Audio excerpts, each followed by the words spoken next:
প্রিয় শিক্ষার্থীরা, আসসালামু আলাইকুম। সবাইকে স্বাগতম জানাচ্ছি আজকের ক্লাসে। তো আজকে মূলত আমরা আলোচনা করব অষ্টম শ্রেণীর বাংলাদেশ ও বিশ্ব পরিচয় বইয়ে খুবই গুরুত্বপূর্ণ একটি টপিক, ব্যক্তির সামাজিকীকরণে গণমাধ্যমের ভূমিকা। তো প্রথমে একজন ব্যক্তির সামাজিকীকরণের গণমাধ্যম কিরকম ভূমিকা পালন করে সেই বিষয়টি জানার আগে আমাদের কিছু বিষয় সম্পর্কে জানতে হবে। সেটি হচ্ছে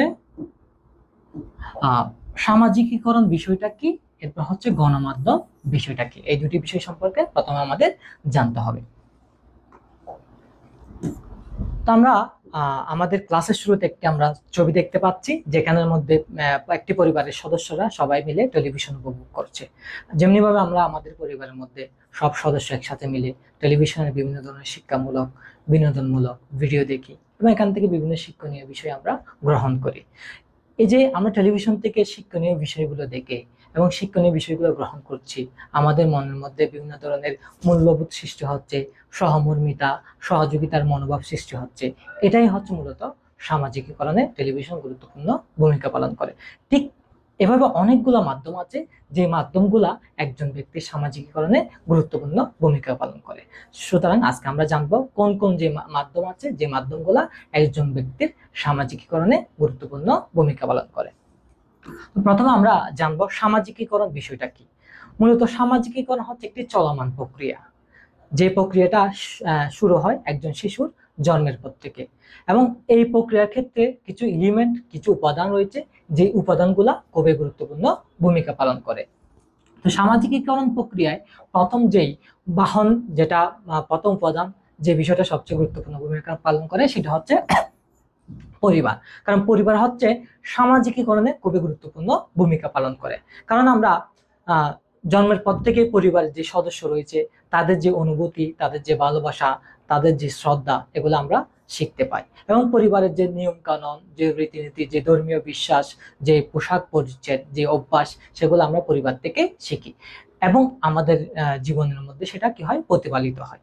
এভাবে একটি পরিবার একজন শিশুর কিংবা একজন ব্যক্তির সামাজিকীকরণে গুরুত্বপূর্ণ ভূমিকা পালন করে। তো সামাজিকীকরণের প্রক্রিয়ার দ্বিতীয় নাম্বার ধাপ হচ্ছে প্রতিবেশী। কারণ একজন শিশুর চারপাশে অনেক মানুষ রয়েছে, অনেক প্রতিবেশী রয়েছে। সে প্রতিদিন তাদের যে আচার আচরণ, তাদের যে ধর্মীয় রীতি, তাদের যে বিশ্বাস, তাদের যে অনুভূতি, সেগুলো সে দেখতে পায়। এভাবে একজন শিশু এগুলো দেখতে দেখতে সে কি হয়ে ওঠে, বড় হয়ে ওঠে। এবং ওই সমাজে যে মানুষের যে ভাষা, যে মূল্যবোধ, যে সংস্কৃতি, সেটা একজন শিশুর মধ্যে বাস্তবে কি হয়, প্রতিফলিত হয়। এভাবে প্রতিবেশী একজন শিশুর সামাজিকীকরণে গুরুত্বপূর্ণ ভূমিকা পালন করে। 3 নম্বর আমরা যেটা দেখতে পাচ্ছি, সেটা হচ্ছে স্থানীয় সমাজের উপাদান। স্থানীয় সমাজের উপাদান বলতে আমাদের সমাজের বিভিন্ন উপাদান রয়েছে, এলিমেন্ট রয়েছে। যেমন কি বিভিন্ন ধরনের ক্লাব রয়েছে, সাংস্কৃতিক ক্লাব রয়েছে, বিভিন্ন ধরনের বিজ্ঞান ক্লাব রয়েছে, বিভিন্ন ধরনের খেলাধুলা ক্লাব রয়েছে। এই ক্লাবগুলোতে একজন শিশু অংশগ্রহণ করে এবং তার মতামত সে পেশ করে এবং সে বিভিন্ন অ্যাক্টিভিটিসে সক্রিয়ভাবে অংশগ্রহণ করে। এই যে তার বিভিন্ন সমাজের বিভিন্ন ক্লাবের সাথে তার ইনভলভমেন্ট, তার অংশগ্রহণ, এটা তার মানসিক পরিবর্তনে সহায়ক হয়। যেমনি ভাবে আমাদের স্থানীয় সমাজ যে উপাদানগুলো রয়েছে, এগুলা সামাজিকীকরণ প্রক্রিয়ায় গুরুত্বপূর্ণ ভূমিকা পালন করে। এরপর আমরা নাম্বার 4 যে বিষয়টা দেখতে পাচ্ছি, সেটা হচ্ছে শিক্ষা প্রতিষ্ঠান।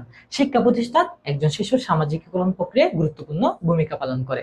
যখন একজন শিশু সে যখন শিক্ষা প্রতিষ্ঠানে যায়, তখন সে তার বন্ধু বান্ধবের সাথে মিলামিশা করে এবং শিক্ষা প্রতিষ্ঠান থেকে সে বিভিন্ন ধরনের নিয়মানুবর্তিতা, তারপর হচ্ছে বিভিন্ন ধরনের আচরণ, বিভিন্ন ধরনের মূল্যবোধ এবং বিভিন্ন নেতৃত্বের গুণাবলী সে অর্জন করে। এভাবে শিক্ষা প্রতিষ্ঠান একজন শিশুর সামাজিকীকরণ প্রক্রিয়ায় ভূমিকা পালন করে। তারপর নাম্বার 5 আমরা যেটা দেখতে পাচ্ছি, সেটা হচ্ছে গণমাধ্যম। গণমাধ্যমে অনেকগুলো বিষয় রয়েছে, যেমন টেলিভিশন রয়েছে, রেডিও রয়েছে, সংবাদপত্র রয়েছে। এগুলোতে আমরা বিভিন্ন ধরনের অনুষ্ঠান উপভোগ করি এবং এই অনুষ্ঠানগুলো আমাদের মনের মধ্যে এক ধরনের নৈতিক মূল্যবোধ বিকাশে সহযোগিতা করে এবং আমরা বিভিন্ন ধরনের শিক্ষামূলক বিষয় এখান থেকে শিখতে পাই।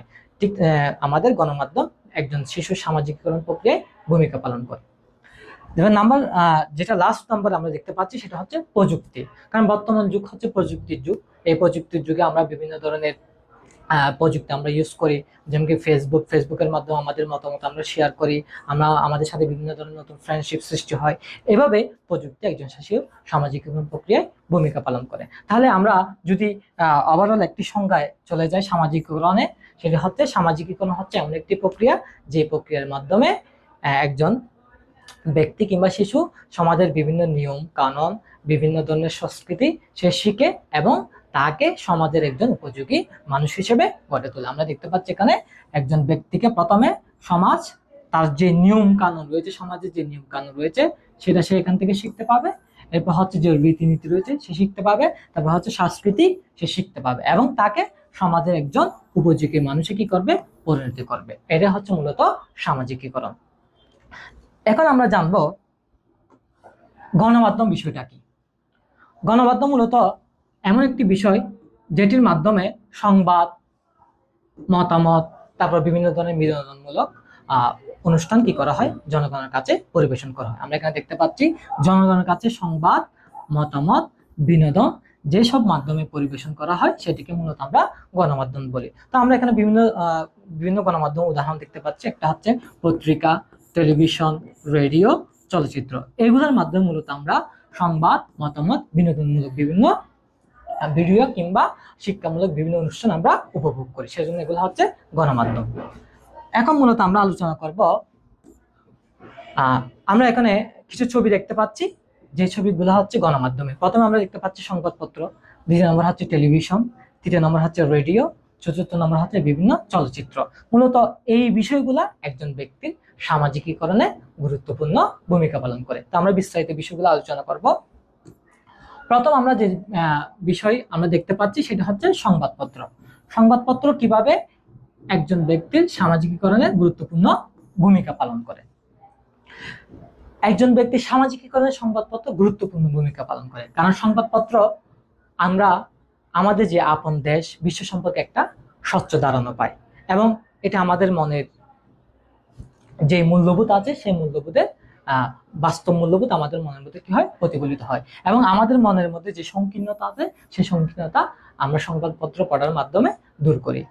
যেমন কি আমাদের বাংলাদেশে কোন জায়গায় বন্যা সংঘটিত হচ্ছে কিংবা দুর্যোগ সংঘটিত হচ্ছে সেটা আমরা সংবাদপত্রের মাধ্যমে জানতে পারি।